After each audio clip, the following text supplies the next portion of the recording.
Azariah's prayer in the furnace from Daniel chapter 3. Blessed are you and praiseworthy, O Lord, the God of our fathers, and glorious forever is your name. For you are just in all you have done.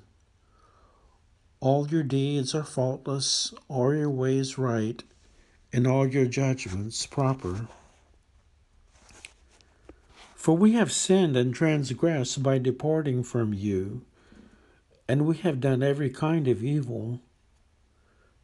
For your name's sake, do not deliver us up forever, or make void your covenant.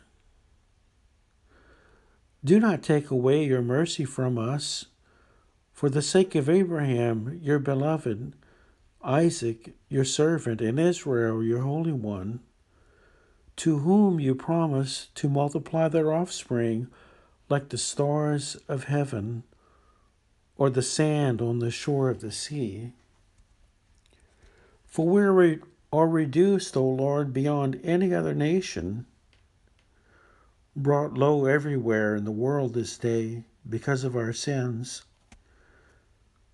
We have in our day no prince, prophet, or leader, no holocaust, sacrifice, oblation, or incense, no place to offer first fruits to find favor with you.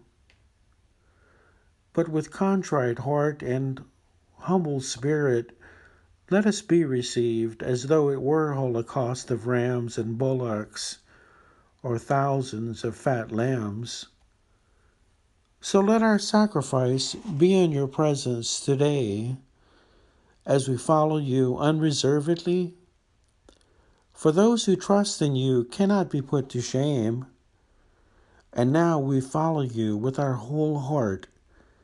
We fear you and we pray to you.